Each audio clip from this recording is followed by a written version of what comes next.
하나님께서 인류에게 주신 명령은 어떤 명령이었냐면 생육하고 번성해서 이렇게 땅에 가득하라고 하는 이러한 명령이었습니다. 그래서 이 명령에 따르고 또 하나님의 뜻을 이루기 위해서는 인류는 이 세상 곳곳으로 흩어져야만 했습니다. 하지만 신할 평지, 신할이라고 하는 이 평지에 이르렀을 때 인류는 하나님께 대항했습니다. 탑을 하늘까지 쌓고 또 견고한 성읍을 건축해서 자기들의 이름을 내고 또 흩어짐을 면하고자 했습니다. 근데 하나님께서 내려오셔서 그들의 언어를 혼잡하게 하셨죠. 그리고 하나로 똘똘 뭉쳐서 하나님을 대적하고자 하는 인류의 이 계획을 무산시키셨습니다. 이게 이제 창세기 11장 1절부터 9절까지 말씀의 내용인데요. 성경은 이때 이 탑이 있었던 또 성읍이 있었던 이곳을 이 바벨이라고 부르고 있습니다. 바벨. 그래서 이제 우리가 흔히 바벨탑 이렇게 알고 있는데 그때 당시 사람들이 탑만 건설한 게 아니라 여기 보면 성읍도 그들이 건설했다고 나와 있는 것을 보게 됩니다.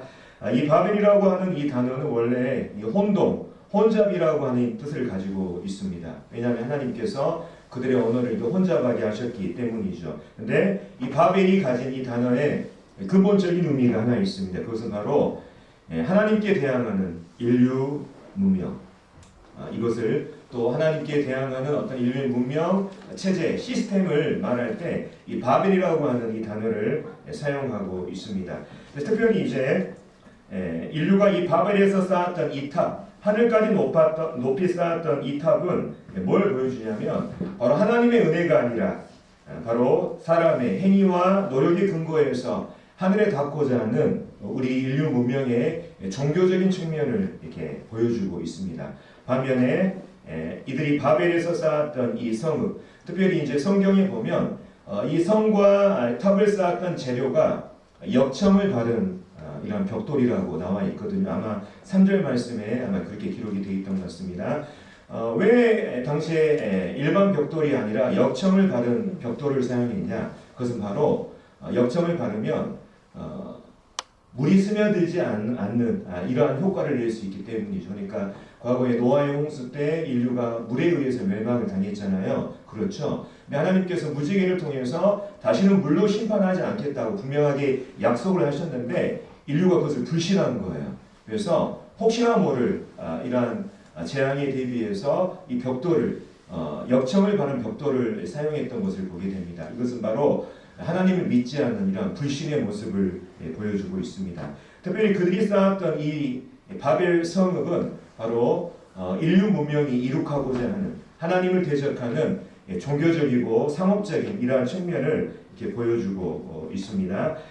특별히 이제 오늘 우리가 이제 바벨론이라고 하는 이 체제의 멸망에 대해서 살펴보게 될 텐데 바벨론이라고 하는 이 단어 역시 바로 이 바벨이라고 하는 이 말에서 나온 것입니다. 그래서 과거 인류 역사에서 바벨탑이 있었던 그곳에서 한 제국이 출현하죠. 바벨론이라고 하는 이 제국이 출현하게 되고 특별히 이 요한계시록에서는 이 바벨론을 가리켜서 바로 하나님께 대항하는 인류 문명을 의미하는 이런 의미로 쓰이고 있는 것을 보게 됩니다. 그래서 오늘 우리가 살펴보게 될 이 바벨론의 멸망 2시간에 걸쳐서 살펴보게 될 텐데 우리가 지난 시간에 7대접의 심판을 통해서 어떻습니까? 인간이 그동안 이 땅에서 일으켜 놓은 모든 인류 문명이 철저하게 파괴되고 멸망하게 된다는 사실을 우리가 살펴봤죠. 그 중에서도 특별히 인류의 그 문명 가운데서도 이 바벨론이라고 하는 이 문명이 어떻게 멸망하는지를 구체적으로 바로 17장과 18장에서 보여주고 있는 것을 우리가 보게 됩니다. 그래서 17장에서는 아까 이 바벨의 한 측면, 이 바벨론 종교체제라고 하는 이 체제가 어떻게 멸망하는지를 17장에서 보여주고 18장에서는 아까 이 성읍이라고 하는 측면, 다시 말하면 바벨론 이 도시체제, 장차 적그리스도의 수도와 도시가 되는 이 바벨론 도시가 어떻게 멸망하는지를 우리에게 구체적으로 보여주고 있습니다. 그래서 이 창세기에 시작된 이 바벨이라고 하는 이것이 이제 요한계시록에 가서 완전히 멸망하게 되는 것이죠. 오늘 우리가 이제 살펴볼 17장은 많은 주석가들 사이에서도 해석하기 어려운 장으로 정평이 나 있습니다. 또 이것을 해석하는 견해도 가지각색이죠. 하지만 우리가 지금까지 배운 것들, 특별히 오늘 제가 숙제를 내드렸습니다. 계시록 13장 강의를 한번 이렇게 살펴보고 오시라고 말씀드렸잖아요. 우리가 이것을 숙지하는 가운데 17장을 읽으면 아마도 무난한 해석이 가능하지 않을까 싶습니다. 성령께서 이 시간 우리에게 지혜를 주시기를 기도합니다. 자, 17장 1절부터 18절까지 말씀을 쭉 읽고 이제 여기에 관련된 부분들을 하나하나씩 이렇게 살펴보도록 하겠습니다.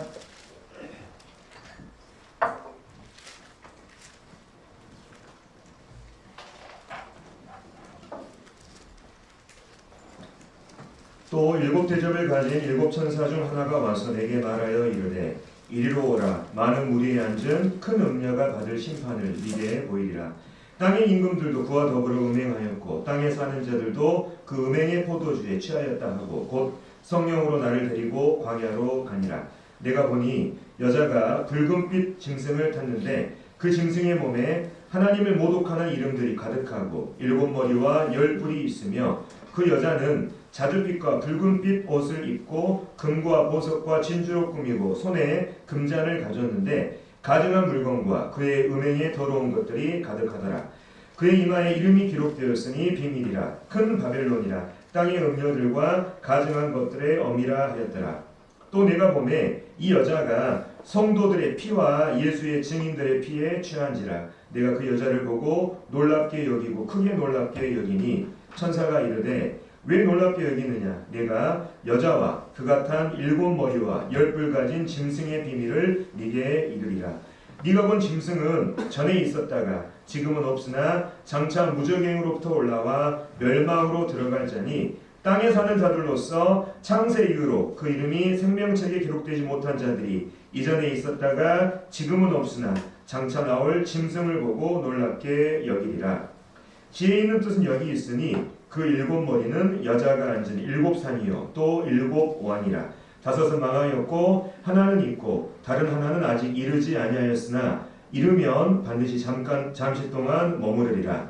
전에 있었다가 지금 없어진 짐승은 여덟째 왕이니 일곱 중에 속한 자라. 그가 멸망으로 들어가리라. 네가 보던 열 뿔은 열 왕이니 아직 나라를 얻지 못하였으나 다만 짐승과 더불어 임금처럼 한동안 권세를 받으리라. 그들이 한 뜻을 가지고 자기 능력과 권세를 짐승에게 주더라. 그들이 어린 양과 더불어 싸우려니와 어린 양은 만주의 주시요 만왕의 왕이심으로 그들을 이기실 터이요 또 그와 함께 있는 자들 곧 부르심을 받고 택하심을 받은 진실한 자들도 이기리로다. 또 천사가 내게 말하되 네가 본 바 음녀가 앉아있는 물은 백성과 무리와 열국과 방언들이니라. 네가 본 바 이 열 뿔과 짐승은 음녀를 미워하여 망하게 하고 벌거벗게 하고 그의 살을 먹고 불로 아주 사르리라. 이는 하나님이 자기 뜻대로 할 마음을 그들에게 주사 한 뜻을 이루게 하시고 그들의 나라를 그 짐승에게 주게 하시되 하나님의 말씀이 응하기까지 하심이라. 또 네가 본 그 여자는 땅의 왕들을 다스리는 큰 성이라 하더라. 1절 보겠습니다. 1절 보면 이제 일곱 대접의 심판을 집행하는 그 한 천사가 요한을 불렀습니다. 그 이유는 뭐냐면 바로 많은 무리에 앉은 큰 음녀가 받을 심판을 이 요한에게 보여주기 위해서입니다. 여기 보면 이제 음녀라고 하는 낯 뜨거운 단어가 나오는데요. 문자적으로는 성적으로 부도덕한 이러한 여인을 말하고 있습니다. 이 음녀에 해당하는 헬라어가 이 포르네라고 하는 단어예요. 그래서 우리가 잘 아는 포르노라고 하는 이 말이 있지 않습니까? 이것이 바로 이 헬라어에서 비롯된 말입니다. 여기에 나온 음녀가 과연 무엇을 가리키고 무엇을 의미하냐? 여러 견해가 있지만 대부분 요한계시록을 연구하는 학자들은 이 음녀를 바로 종교적인 창녀, 다시 말하면 하나님의 은혜를 거부하게 만드는 그 인간이 만들어낸 어떤 거짓 종교 체제를 의미하는 것으로 대부분 이렇게 해석하고 있습니다. 근데 이 음녀 앞에 어떠한 수식어가 붙었습니까? 큰이라고 하는 이러한 수식어가 붙어 있잖아요. 그래서 이 천사가 요한에게 보여주고자 하는 이 심판받을 큰 음료는 무엇을 의미하냐? 그냥 일반적인 종교가 아니라 인류 문명이 만들어낸 이 거짓 종교들 가운데서도 가장 크고 영향력 있는 그 종교 체제, 종교 시스템을 말하고 있는 것으로 보입니다. 근데 더군다나 이 큰 음료는요, 많은 물 위에 앉아 있습니다. 많은 물 위에 앉아 있다고 지금 천사가 말하고 있는데, 이 많은 물이 뭘 의미하냐? 성경이 지금 성경을 증거하고 있습니다. 17장 15절에 보면 천사가 이 음료가 앉아있는 물이 무엇을 의미하냐? 이것을 해석을 해주고 있어요. 15절에 보면 또 천사가 내게 말하되 네가 본 바 그 음료가 앉아있는 그 물은 백성과 무리와 열국과 방언들이니라. 다시 말하면 이것은 온 이방 세계를 뜻한다고 지금 천사가 말해주고 있는 것입니다. 근데 이 큰 음료가 바로 이 많은 물 위에 앉아 있다. 그러니까 이 이방 세계 위에 앉아 있다고 하는 것은 어떤 의미를 가지고 있냐면 이 큰 음료라고 하는 이 종교 체제가 온 세계에 아주 막강한 영향력을 행사하는 이러한 거대한 종교 체제라고 하는 것을 우리에게 보여주고 있어요. 그래서 1절 말씀을 정리를 하면 이 1절에 나오는 큰 음료는 바로 인간이 만들어낸, 인류 문명이 만들어낸 거짓 종교들 가운데서 특별히 인류의 마지막 시대, 이 환란기에 온 세상에 막강한 영향력을 행사하게 될 어떤 거대한 이 종교 체제, 시스템을 의미하는 것으로 보입니다.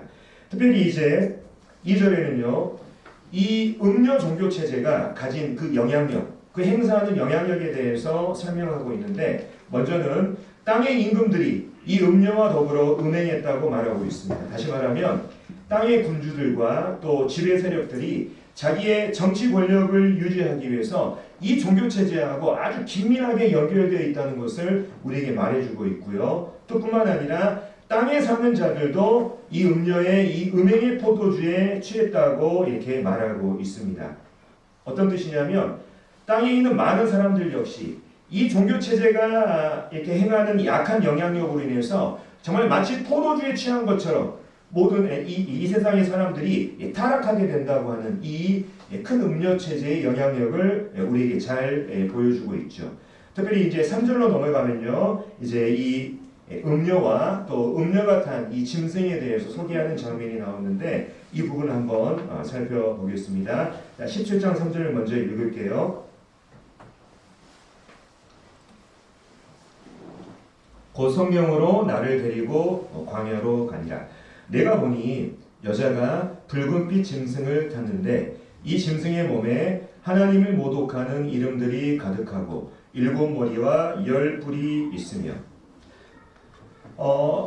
환상 가운데 요한이 본 그 모습은요, 이 음료로 보이는 한 여자가 붉은빛 짐승을 탄 모습이었습니다. 그리고 이 짐승의 모습이 소개되고 있죠. 짐승의 몸에 하나님의 이름을 모독하는 그 이름들이 가득하고 7머리와 10뿔이 있습니다. 자, 우리가 13장 다 보고 오셨죠? 여기 나오는 이 여자가 탄 짐승이 뭘 의미합니까? 뭘 가리킵니까?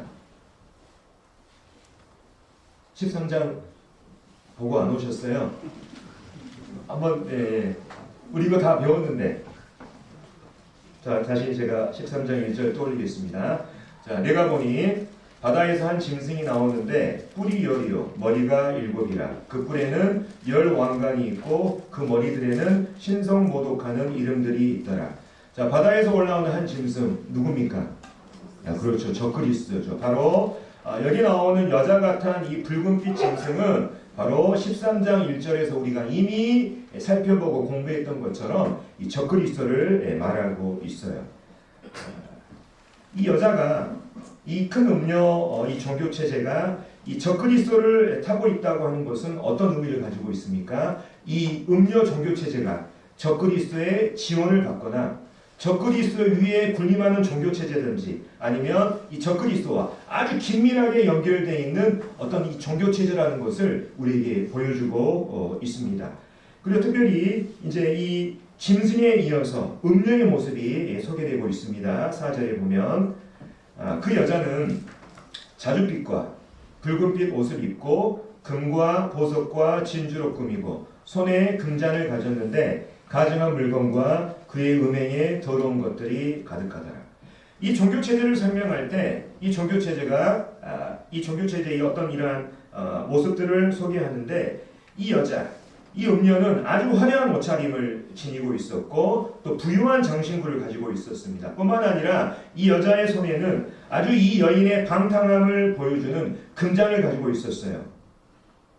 이건 뭘 의미하냐면 바로 이 큰 음녀, 이 종교 체제가 외관상으로는 아주 화려하고 영광스럽고 부유한 모습을 지니고 있는 어떤 이러한 종교 체제지만 그 여인이 가진 금잔에 가증한 물건과 음행에 이 더러운 것들이 가득했던 것처럼 그 종교 안으로 들어가면 그 종교의 실체에는 진리가 없고 또 사람들을 멸망으로 이끄는 이런 거짓 종교라고 하는 것을 우리에게 잘 보여주고 있습니다. 특별히 이제 5절로 더 넘어가면 이 여자에 대해서, 이 여자의 정체에 대해서 더 자세한 설명이 나옵니다.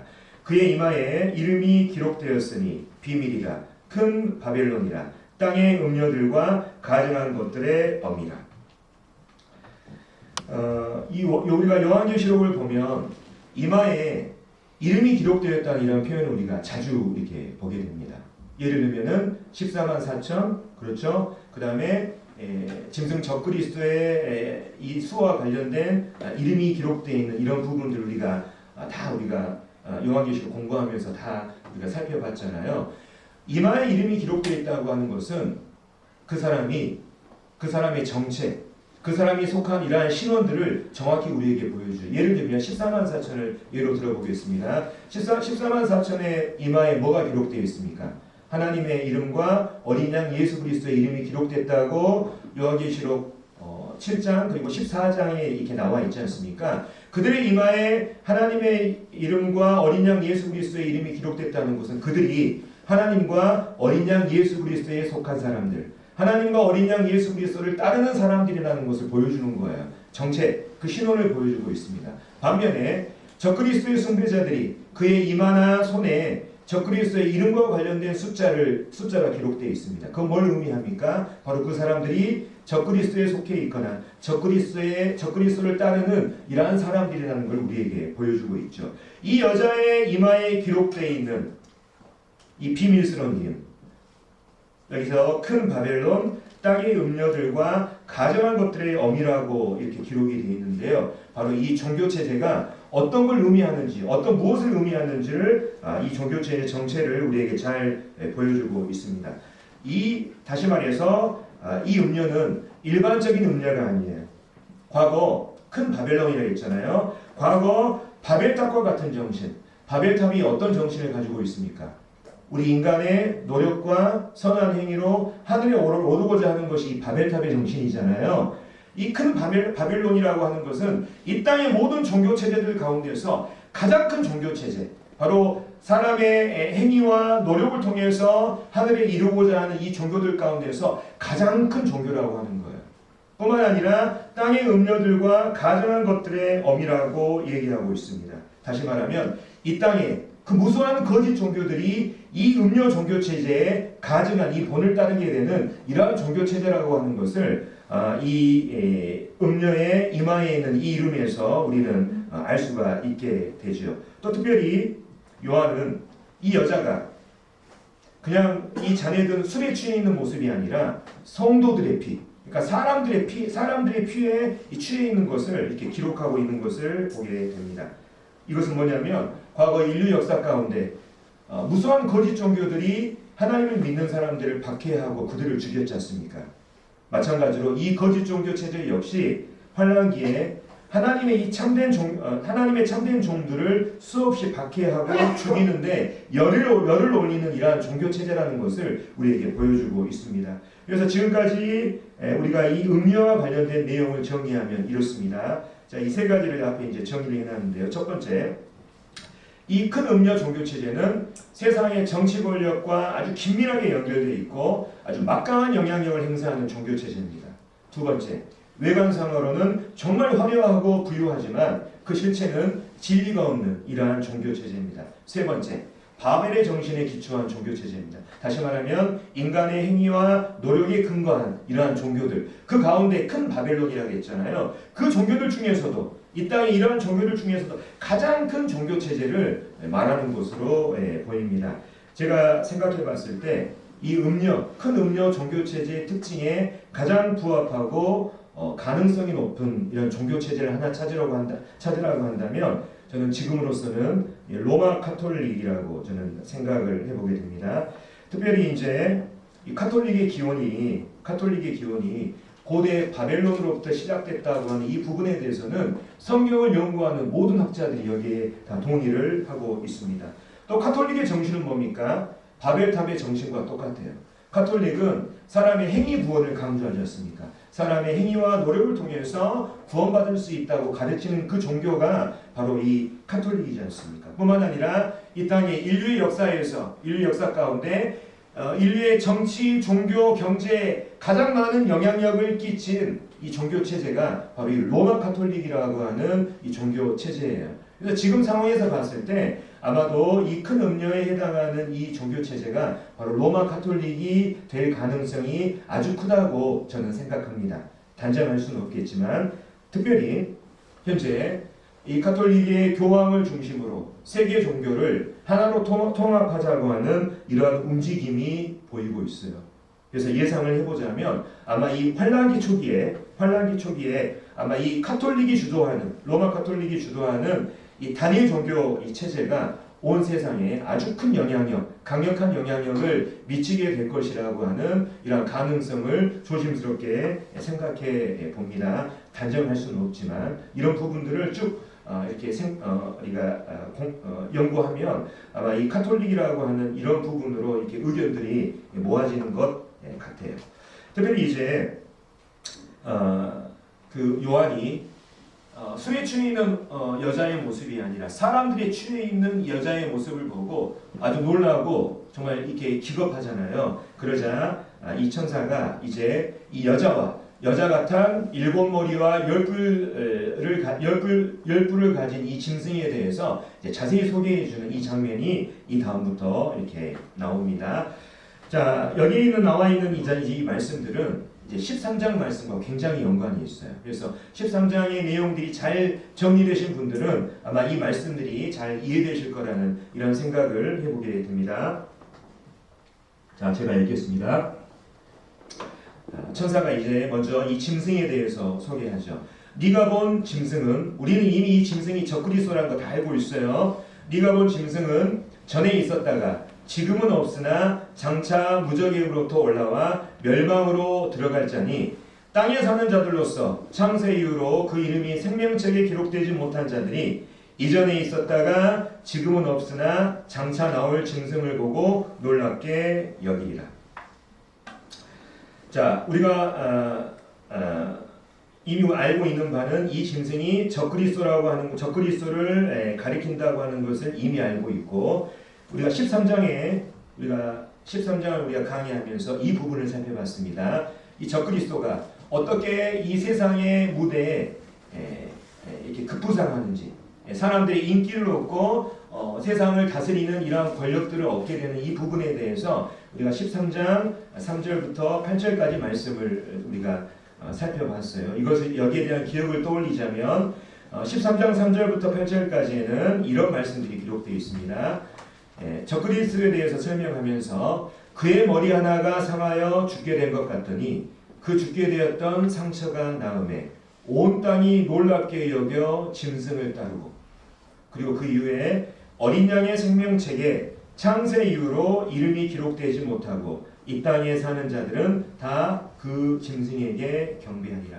우리가 이제 보면은 위에 있는 17장 8절 말씀과 방금 읽은 13장의 이 말씀이 어느 정도 비슷하다고 하는 이런 것을 우리가 알 수가 있습니다. 그래서 우리가 13장을 강의하면서 이 환란기에 적그리스도라고 하는 한 정치 지도자가 칼에 의해서 아니면 어떠한 암살 시도에 의해서 거의 죽은 것처럼 보였지만 그의 놀라운 회복력으로 인해서 그가 기적적으로 살아나게 되잖아요. 그것을 보고 온 세상이 온 세상이 그것을 보면서 놀랍게 여기면서 이 정치 지도자를 따르게 된다고 하는 이 부분을 이미 살펴본 바가 있습니다. 여기 있는 우리가 지금 보고 있는 17장 8절 말씀은 방금 우리가 읽은 이 말씀이 있잖아요. 이 13장 3절부터 8절까지 이 말씀을 다른 각도에서 보여주고 설명하는 말씀으로 우리 형제 자매님들께서 이해하시면 좋겠습니다. 여기 보면 네가 본 짐승은 전에 있었다가 지금은 없으나 장차 무적의 힘으로부터 올라가 멸망으로 들어갈 자라고 하는 이러한 약간 애매한 표현이 있어요. 다시 말하면 이 말은 어떤 의미를 가지고 있냐면 13장에 우리가 살펴봤던 것처럼 이 짐승 적그리스도는 원래 유력한 정치 지도자였습니다. 근데 어느 날 칼에 의해 아니면 어떤 암살 시도에 의해서 거의 죽음 가운데 이르게 됐어요. 지금은 없는 거죠. 하지만 그가 기적적으로 그 상처에서 회복됨으로 말미암아 그가 이 예수 그리스도의 부활을 흉내내면서 살아나는 이러한 부분들을 지금 전에 있었다가 지금은 없으나 장차 무정의 힘부터 올라온다고 하는 이 표현 안에 이러한 의미들이 함께 담겨져 있는 것입니다. 그리고 그가 부활한 듯 살아서 이제 이 세상을 통치하겠지만 그의 최종적인 목적지는 어디냐면 바로 멸망으로 들어간다. 바로 그가 나중에 여기 19장에 보면 이 짐승 적그리스도와 거짓 선지자가 산채로 사로잡혀서 불못에 이렇게 가둬지는 이러한 부분들이 나오거든요. 이러한 부분들을 미리 설명하는 이러한 말씀으로 생각하시면 되겠습니다. 그래서 여기 보면 놀랍게 여긴다. 또 여기 13장 3절부터 8절까지 말씀을 보면 여기도 온 땅이 놀랍게 여긴다는 이러한 표현들이 있지 않습니까? 그러니까 이 말씀들이 서로 연관이 있는 이러한 말씀으로 여러분들이 이해하시면 좋겠습니다. 특별히 이제 이 천사는 이 짐승에 대해서 구체적으로 더 말하고 있습니다. 약간 이제 어려운 표현들이 나오는데 이 부분을 좀 한번 살펴보겠습니다. 자, 지혜 있는 뜻은 여기 있으니, 그러니까 이 짐승에 대해서 알기 위해서는 상당한 이러한 세심한 이러한 통찰력이 필요하다는 거예요. 자, 이 짐승에게 있는 7머리는 여자가 앉은 7산이요 또 7왕이다. 5은 망하였고 하나는 있고 다른 하나는 아직 이르지 아니하였으나 반드시 잠시 동안 머무른다고 하는 이러한 설명을 하고 있는 것을 보게 됩니다. 자, 여기 보면 이 짐승에게 있는 7머리는 여자가 앉은 7산이다 이렇게 말하고 있습니다.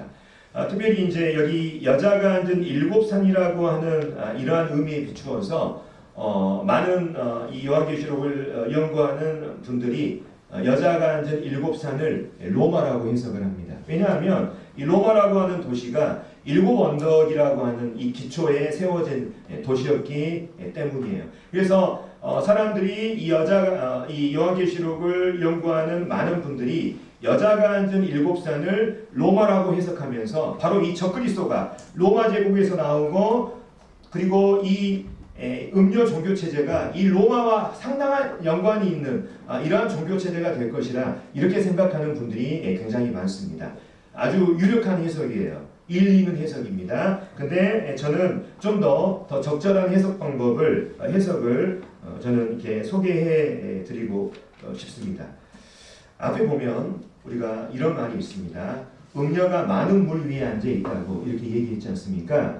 그 표현이 있잖아요. 여기서 말하는 음녀가 앉아 있는 많은 물이 뭘 의미하나요? 비유적인 표현이었잖아요. 온 이방 세상을 의미하는 비유적인 의미였던 것처럼 바로 이 여자가 앉아 있는 7산이 로마가 아니라 바로 뒤에 있는 7왕을 가리키는 이 비유적인 표현이다. 이렇게 이해하는 것이, 이렇게 해석하는 것이 저는 훨씬 더 적절한 해석이라는 이러한 생각을 해보게 됩니다. 왜냐하면 여기 말씀에 나와 있어요. 7머리는 여자가 앉은 7산인데 7왕이라고 나와 있어요.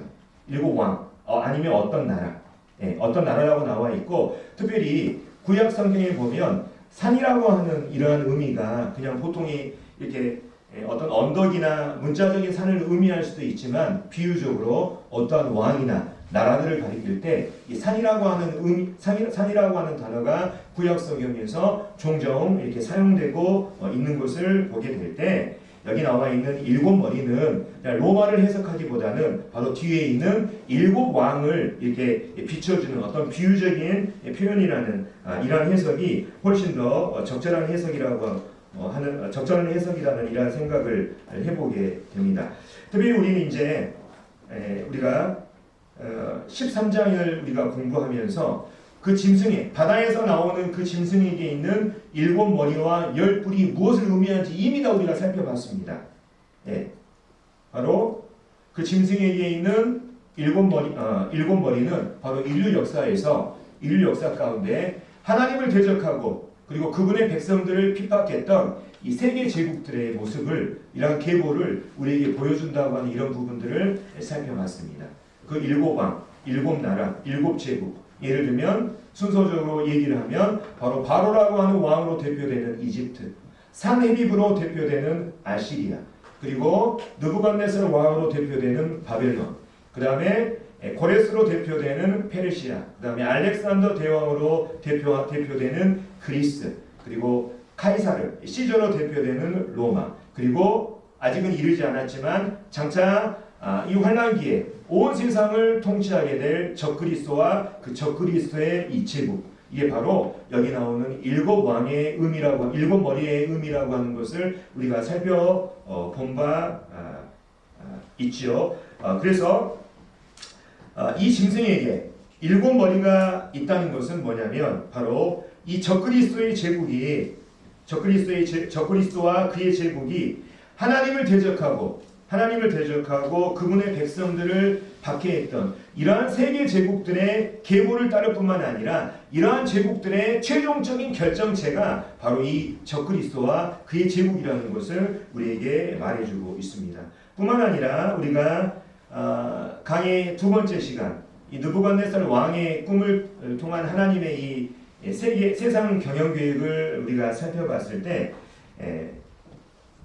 이 짐승에게 있는 열 뿔은 장차 이 적그리스도가 다스리는 이 제국들이 여러 나라들도 연합된 이 다민족 연합체라고 하는 것을 우리가 살펴본 바 있습니다. 이러한 성격을 띈다는 것. 그래서 느부갓네살 왕의 이 신상에 나오는 맨 아래가 어떻습니까? 철과 진흙으로 이루어진 열 발가락이었지 않습니까? 그렇죠? 근데 이 열 발가락 체제에서 열 발가락 철과 진흙으로 이루어진 열 발가락, 다시 말하면 여러 나라들로 이루어진 다민족 연합체의 성격을 띌 것인데 나중에 다니엘서 7장에 보면 이 열 뿔에서 한 뿔이 등장하게 되죠.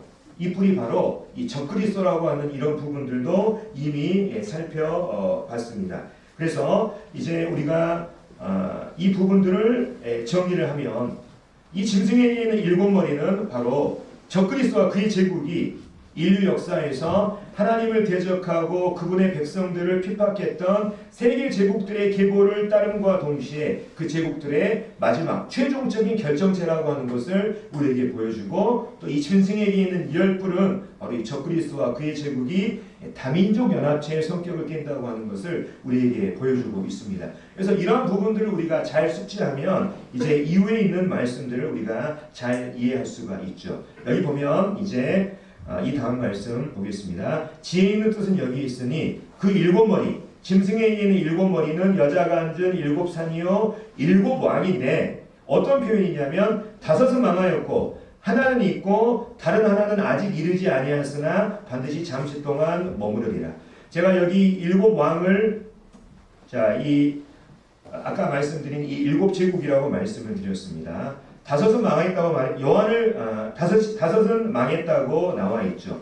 요한이 살던 기점을 기준으로 해서 이집트, 아시리아, 바벨론, 페르시아, 그리스 이미 망했습니다. 하나는 있다 그랬습니다. 요한의 시대에 어떤 제국이 다스리고 있었나요? 로마 제국은 있습니다. 그리고 이제 하나는 아직 이르지 아니하였습니다. 이 나라가 어떤 나라입니까? 바로 적그리스도의 제국인데 이 제국이 등장하면 어떻습니까? 반드시 잠깐 동안만 머무르게 된다고 말하고 있죠. 그래서 우리가 13장과 17장을 통해서 바로 이 여자 같은 이 짐승의 이 일곱 머리가 바로 이러한 의미라고 하는 것을 우리가 알 수가 있는 것이죠. 또 이제 여기 보면 이제 굉장히 어려운 표현이 하나 있어요. 자, 여기 보면 이 짐승 적그리스도에 대해서 말할 때 어떠한 표현을 천사가 하냐면 전에 있었다가 지금 없어진 짐승. 지금 이 적그리스도 얘기하는 겁니다. 전에 있었다가 지금 없어졌다는 말은 어떤 뜻을 가지고 있냐면 아까 말한 것처럼 이 적그리스도라고 하는 정치 지도자가 칼에 의해서 어떤 암살 시도에 의해서 지금 거의 죽을 지경에 이르렀다고 하는 그 상황을 지금 염두에 두면서 지금 천사가 말하고 있는 것입니다. 이 적그리스도에 대해서 얘기할 때 전에 있었다가 지금 없어진 짐승은 8째 왕인데 7 중에 속한 자라 하는 이러한 아주 어려운 이러한 말을 하고 있는 것을 보게 됩니다. 그래서 이 말이 정말 어떤 의미인지 우리가 정말 이렇게 어려워 보이지만 실은 우리가 아까 말씀드린 이 적그리스도가 어떻게 이렇게 세상의 무대에 등장하고 세계 무대에 급부상해서 세상을 장악하게 되는지 이런 부분들, 이런 스토리를 우리가 알게 되면 이런 부분들은 좀 쉽게 이해될 것 같습니다. 자, 적그리스도는 바로 여기서 보면 7제국 중에서 7번째 제국에 속한 몇 번째 왕이에요? 왕으로 치면 7번째 왕이에요. 7번째 왕으로서 세계에 등장합니다. 근데 아까 말씀드린 것처럼 이 적그리스도가 칼에 의해서 어떠한 암살 시도에 의해서 거의 죽게 됐다가 살아나게 되지 않습니까? 사람들이 봤을 때 이 적그리스도는 거의 죽은 거예요. 7째 왕은 이미 죽은 것입니다. 근데 이 적그리스도가 기적적인 능력을 통해서 부활해서 8째 왕으로 이 세상에 등장하게 되는 것입니다.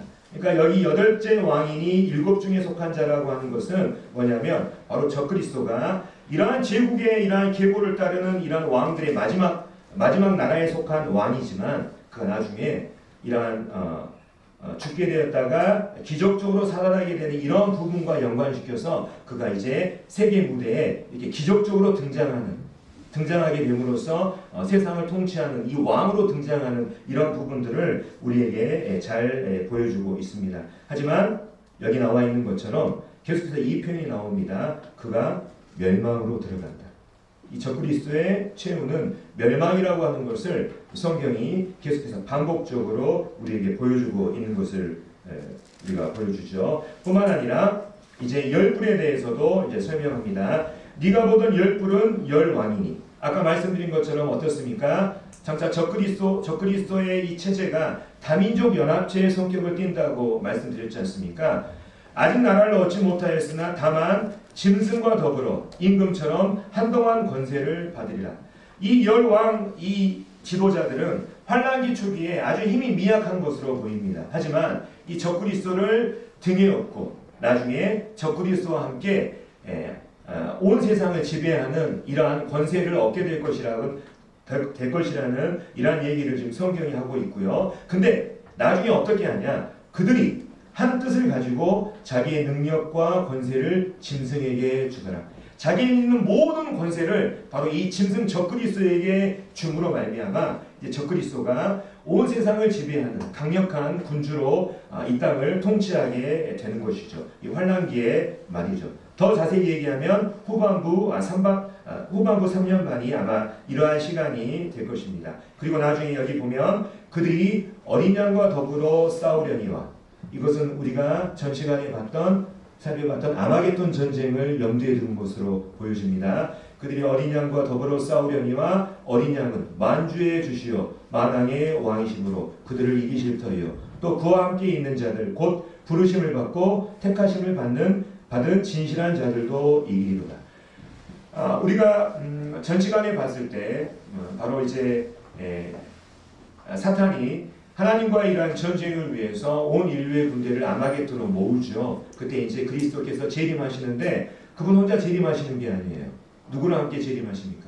그분의 성도들과 함께 재림하시는 장면이 나옵니다. 우리가 이 부분은 나중에 19장을 통해서 더 자세히 살펴볼 텐데 바로 그들이 한 뜻을 가지고 하나님을 대적하지만 하나님과 전쟁하지만 그리스도께서 재림하심으로 말미암아 그들이 패하게 되고 그리스도께서 승리하신다고 하는 내용을 지금 간략하게 소개하고 있는 거예요. 그들의 이 최후에 대해서 이 부분에 대해서 나중에 19장에 가면 좀 더 자세히 다루도록 하겠습니다. 그래서 지금까지 내용이 음녀를 태운 이 짐승에 대해서 소개하는 내용이었다면 이제 이 음녀에 대해서 이제 천사가 요한에게 설명하고 있는 것을 봅니다.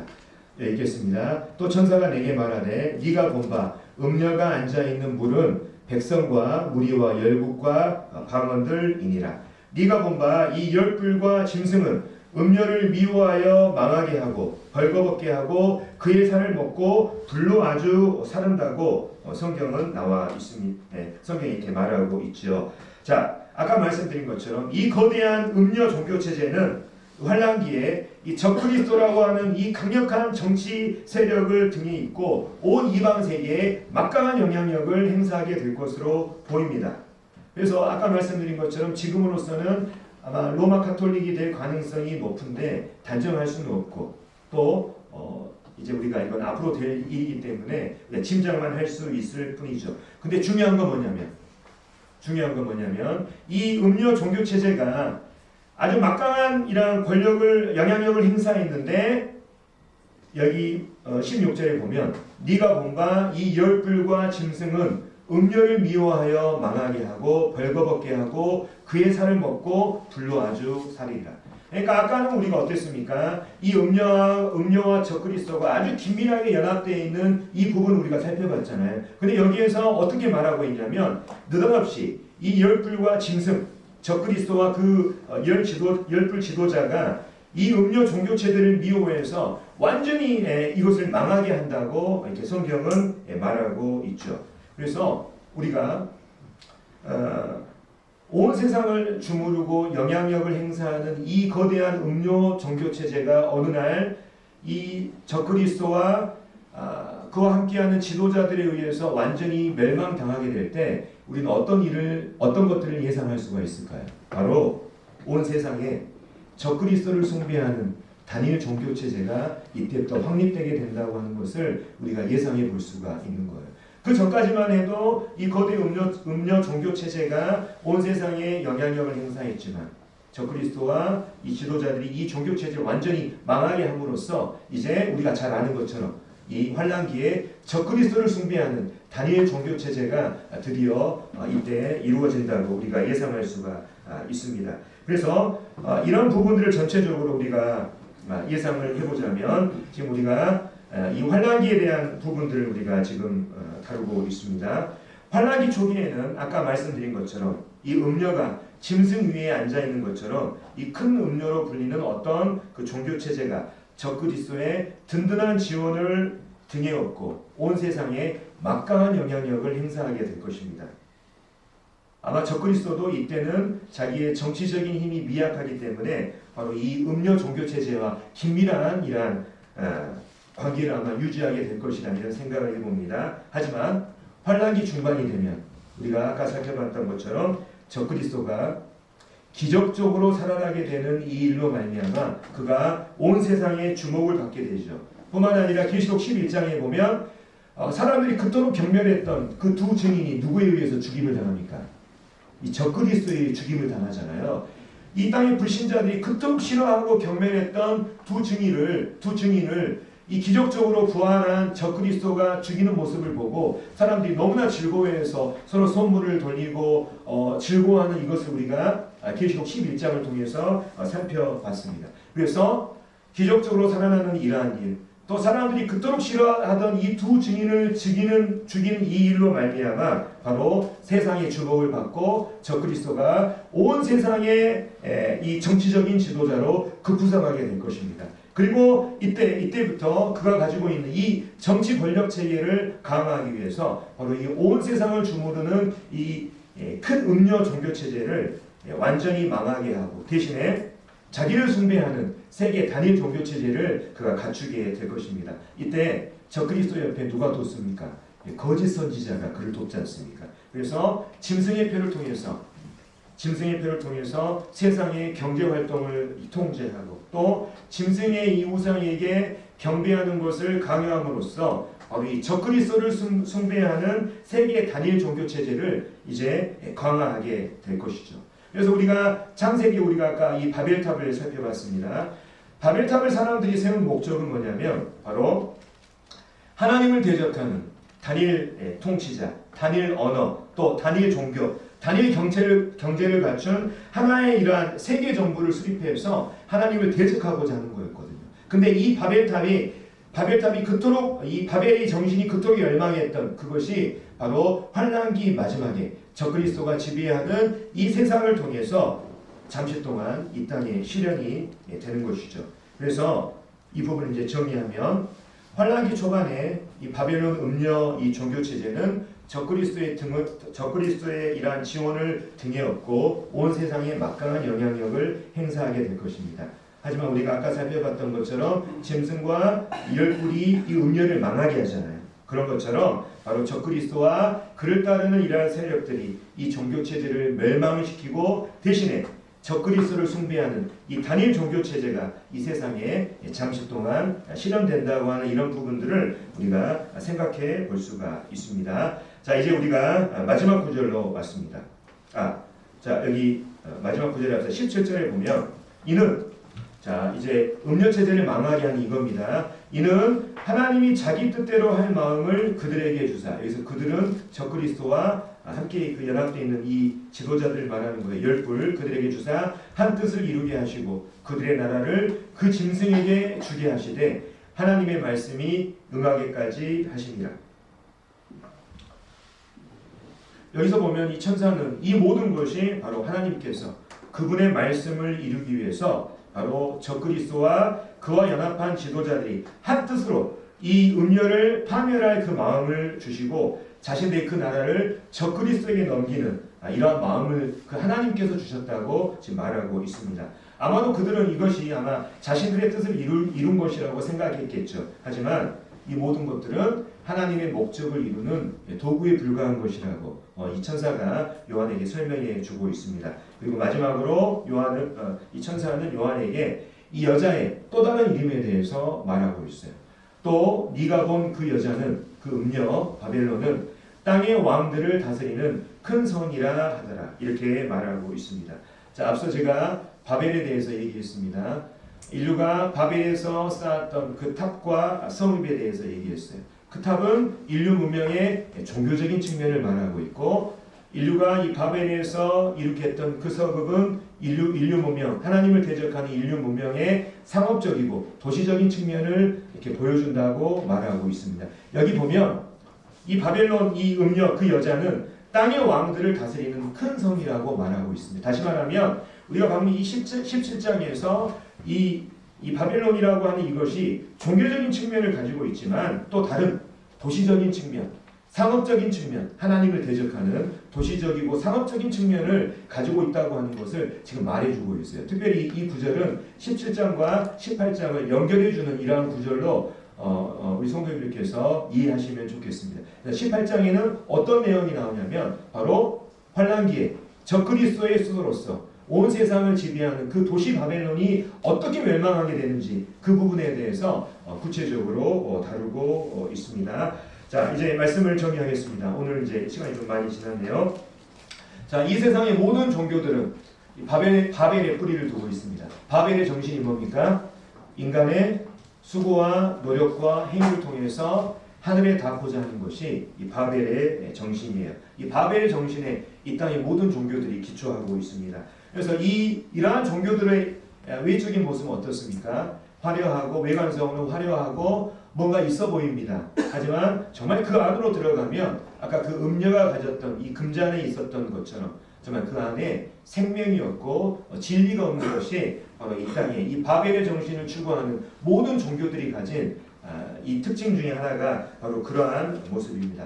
그래서 사탄은 인류 역사에서 이러한 종교들을 통해서 이러한 종교들을 만들어내서 바로 사람들이 하나님의 은혜를 거부하고 그 하나님의 은혜에 이르지 못하도록 바로 이 종교라고 하는 마약을 만들어서 사람들을 미혹해 왔습니다. 그리고 오늘날도 많은 사람들이 이 종교라고 하는 마약에 중독돼서 하나님 앞에 나아가지 못하고 또 자기의 행위와 노력을 통해서 뭔가를 이루려고 하는 이런 종교적인 모습을 보입니다.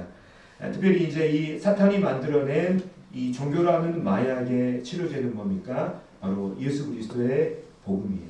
이 마약을 치료할 수 있는 게 바로 이 복음만이 이 종교적인 마약을 치유할 수가 있는 것입니다. 그래서 우리는 이미 이 복음을 통해서 생명을 가지고 있죠. 뿐만 아니라 복음이라고 하는 치료제도 또한 우리는 가지고 있습니다. 그래서 올 한 해 우리 교회의 그 비전이 뭡니까? 아름답도다 좋은 소식을 전하는 자들의 발이요.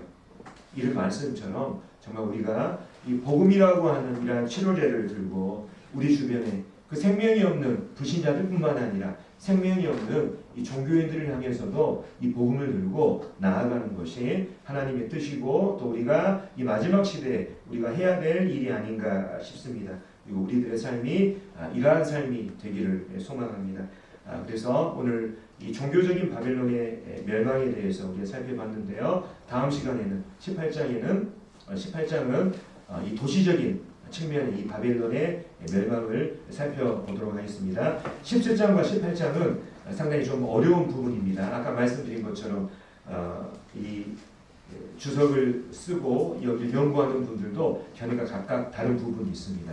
그러니까 이 부분에 대해서도 미리미리 예습도 하시고 복습도 하시고 성경도 읽어보시고 또 관련된 책들도 읽어보시고 오시면 훨씬 더 이 부분에 대한 이해가 쉬울 거라는 생각을 해봅니다. 이상으로 마치겠습니다.